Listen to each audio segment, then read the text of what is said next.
So we got some things going on. First off, Lucas Patrick's hurt. Yeah. So it's funny. First notable injury of training camp, and it's literally the right guard position.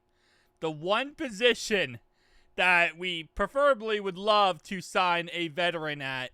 There's still veterans available, by the way. And that one position is hurt. Where if Lucas Patrick isn't the starter, who's going to be the starter? It's going to be Cody Ford. So hopefully this is a blessing in disguise that, we look toward potentially signing a veteran in free agency, right? Because if he's hurt, then hey, let's go and try to add some depth to that position even more. Now, it's not that he's hurt for a long time or this is a major injury, right? He has a calf issue. So, Lucas Patrick left practice under his own power. He started practice on the rehab field, clearly trying to work through something entering today. James did report that he had a, let me see, I think it's somewhere in here. Lucas was seen after practice wearing sleeve on his right calf. So, again, it doesn't seem like it's a major thing. But a lot of times with these injuries, especially calf injuries, whether it's a calf strain or whatever, it's one of those things where it could balloon into something else. Or it could just be a minor inconvenience. And I'm hoping on the latter of the two on that one. It's just a minor inconvenience. We'll figure it out. Everything will be okay. And, it's one of those things where, hey, we just started training camp. It's hot as crap out. We had 3 players yesterday that were cramping up and just not playing to their best ability because of that. It is what it is, right?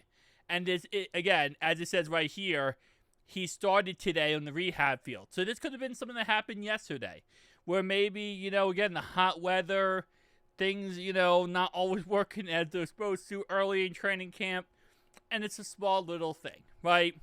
But I think this is a good opportunity to maybe think about going after a veteran. I don't know. Maybe I'm using this as an excuse because I just really want to sign a veteran because I care about protecting my quarterback more than anything. Maybe I'm crazy. I think everyone in this channel as well has preached to the cows come home that we would love to sign, Will Hernandez, Dalton Risner. I think Brandon Sheriff at this point might just retire. But, I think we've all said to the cows come home. And this is a good example. Hey, this guy might not be 100% where we left if he can't play. But there's nothing very negative to report on him right now. So, hopefully everything's okay. He'll work through it. There is that competition right now at the right guard position between him, Cody Ford. You also got Jalen Rivers, who potentially could get that job as well. And then you also got Jackson Carman. So you have a lot of guys fighting for that right guard position, where now with this injury, we'll see how it shakes out. Next thing, Dalton Schutz. I saw Jordan Schutz, and I thought Dalton Schutz for a second. So, yeah, Noah Fant is going to be visiting with the New Orleans Saints next.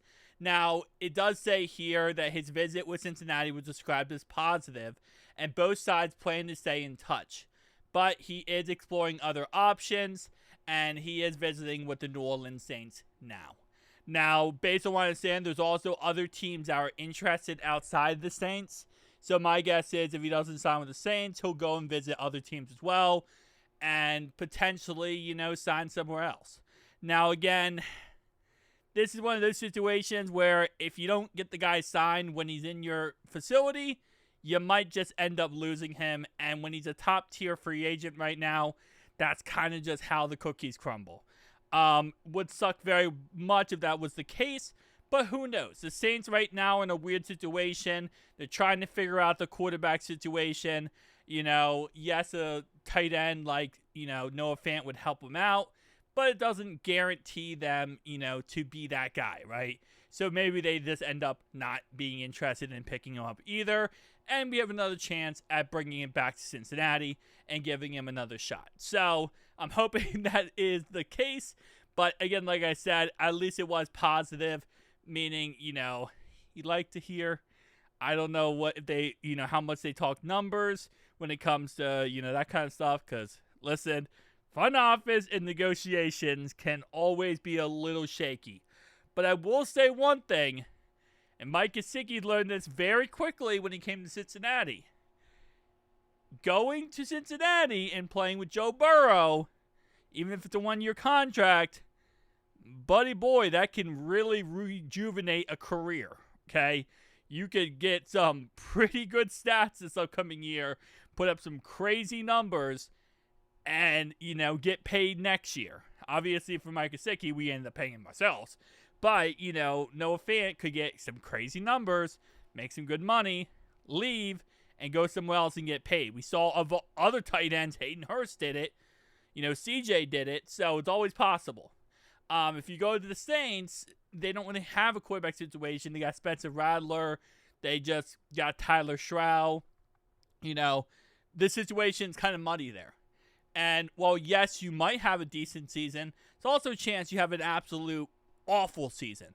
And when you're a tight end, you're 28 years old, you're kind of in, well, he's like 27 right now, but he's 28 when the season starts. You're kind of in that muddy area where you're like, if I have a bad season, what will my future be?